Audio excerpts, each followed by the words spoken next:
November 9th, 2012 was a day that changed my family's lives forever. The day started fairly normal. I went to bed at a normal time along with our 3-year-old daughter. My wife wanted to stay up and watch some shows. Later that evening, I was awakened by her sitting on her side of the bed, crying. I woke up and I asked her what was wrong. She said, "I couldn't find the doorknob." We didn't realize it at the time, but that was the first sign that she was having a stroke. Whether it was because she was a week before her 34th birthday or because she takes a lot of pills for her chronic migraines, we didn't really realize what was going on until the next morning. By the time we had gotten her to the hospital and the clot was removed, she had been having a stroke for 9 hours. When I entered the ICU after the surgery, this is what I saw.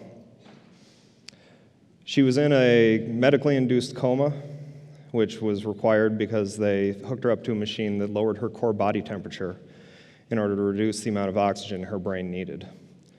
And because the stroke had gone on so long, the damage was significant. This is an MRI of a horizontal slice of her brain, as if you were looking at from her feet, so it was a right side stroke. All that white area you see up there is functionally dead. As you take scans going up towards the crown of the brain, you can see that the damage really covered a significant area of the right side of her brain. She spent 3 weeks in the hospital, 4 weeks in inpatient rehab.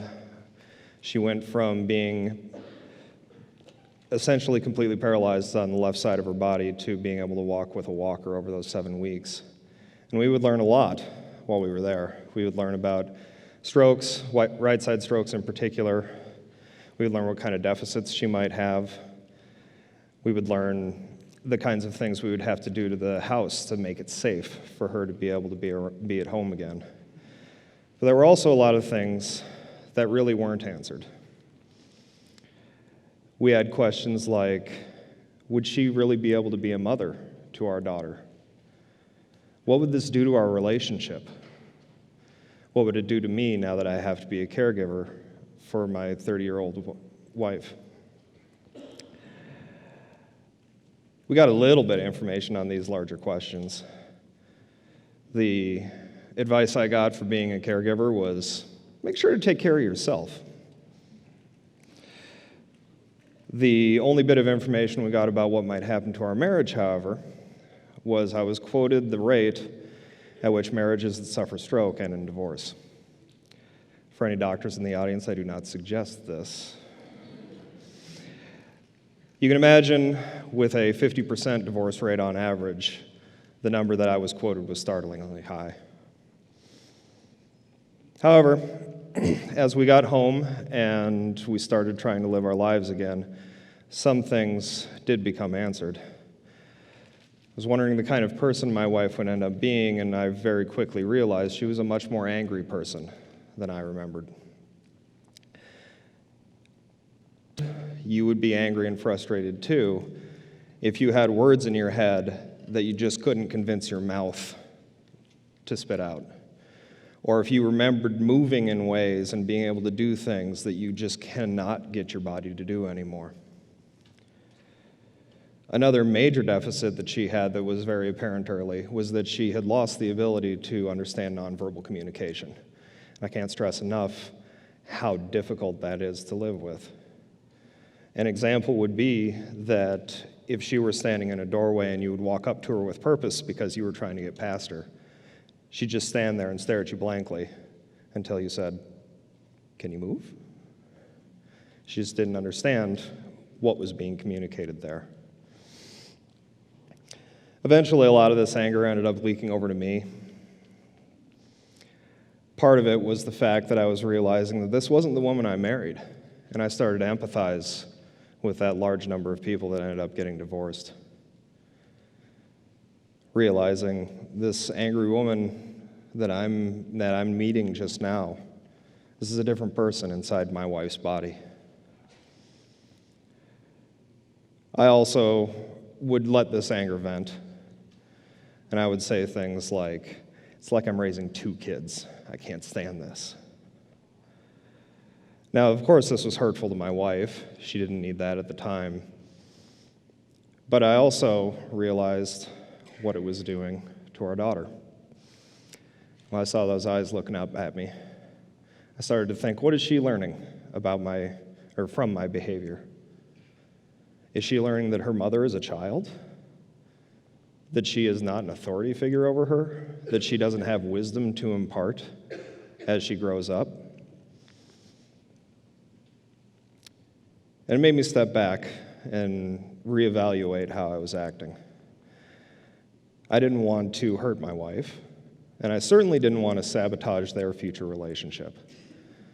So being the only adult in the family that was fully capable physically, mentally, and emotionally, I decided the only thing I could really do was take on as much as I could.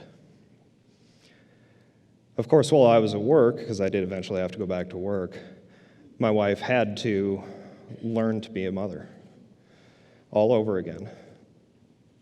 I'm happy to say she did an admirable job of it. Any parents out there understand just how exhausting being a parent is of a small child? Imagine when you've got all the problems of energy that comes with having a stroke. And so when I would come home from work on any given day, she would be just wrecked, just exhausted. And so no matter what happened at work, I had to pick up the bulk of the parenting, as well as the cooking and the cleaning, the yard work, working on the car, and anything else that needed to be done.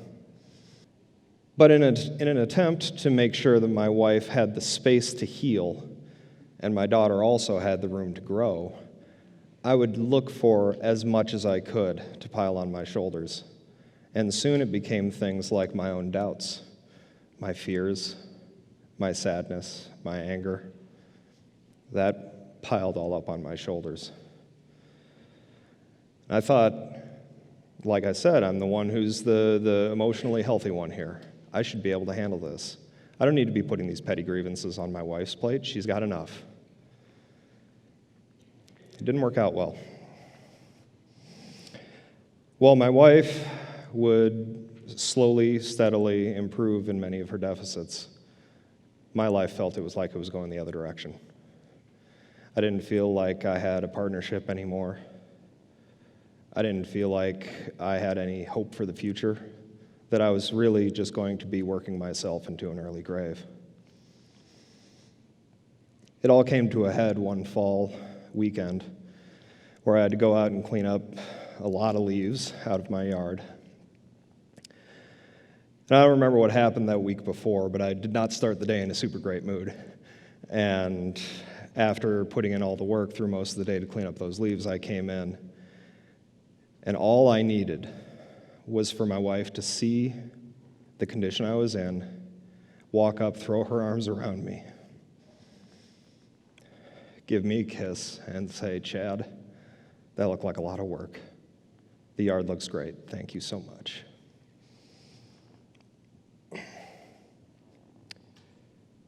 But she didn't have the ability to read that on my face.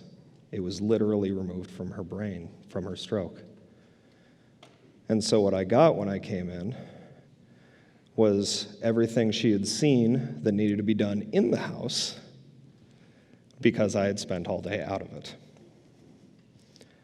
And that's the protocol. Pile things on Chad's shoulders. He's the one who can get things done. She had no idea that this was not the day to be doing that. So I retired to my bedroom, closed the door, and contemplated, how can I get out of this trap?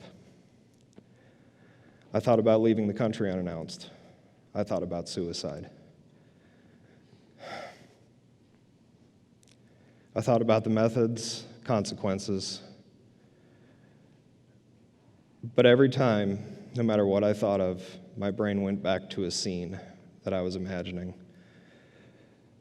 of my wife and daughter reading a letter that I had wrote, explaining them what I had done.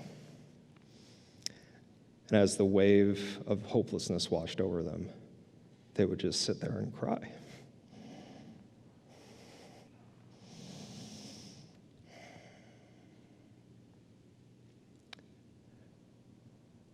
been several years since that happened. Over this time, I've realized that stroke is not the only thing that can drive somebody into this kind of situation. It's really anything that could cause an asymmetric situation in a family where one person feels that they've got things so much easier than the other. It could be any kind of permanent disability. It could be an addiction. It doesn't even need to be a bad thing. It could be something like a promotion that causes one person in a relationship to have so much more work to do that the other person needs to take on many more menial tasks that they might not have done before. But in all these cases, it's very easy to slide into the point where you're now not just taking on chores, but you're also closing up all of your emotions from your partner. This caused two major problems for me. One was that, turns out, I didn't have the capability to deal with all of my emotional problems. I had been married for over 12 years. We had been dating for longer than that. There was nobody in this planet that knew me as well as my wife. And so when I thought I could deal with all of my emotional problems, I was just lying to myself, and I needed her. The second problem really stems from the first. Because I had decided unilaterally to stop sharing my life with my wife, she functionally ceased being my wife. She became my patient. And so I had decided on my own, without any input from my wife, to essentially end our marriage. The very sad thing is I didn't even give her a chance to try. I had decided, based on what I had seen, that she did not have the ability to do that.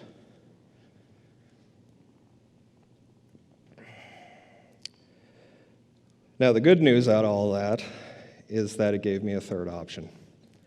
I didn't have to run away. I didn't have to die. Instead, I reached out. I told my wife what I had done. Told her that I needed her help for the first time since the stroke happened. Told her that this was certainly making a big difference to me, but also to our family. And honestly, I'm not going to be an effective caregiver to her if I'm just completely emotionally wrecked. It didn't go well at first. When I told her that I felt trapped, she looked at me with anger in her eyes and went, "You think you feel trapped?" Which is fair enough. But she understood the need. And so we set reasonable expectations for each other, knowing that there were going to be some days that she couldn't deal with my crap, just as there are sometimes days that I can't deal with hers. But we worked together on it. And I'm happy to say that I, in fact, did learn to love the woman that was living inside my wife's body. Our marriage now is as good as it's ever been. And we're pushing new frontiers, going places that I never thought that she'd be able to go when she was lying in the hospital, half paralyzed.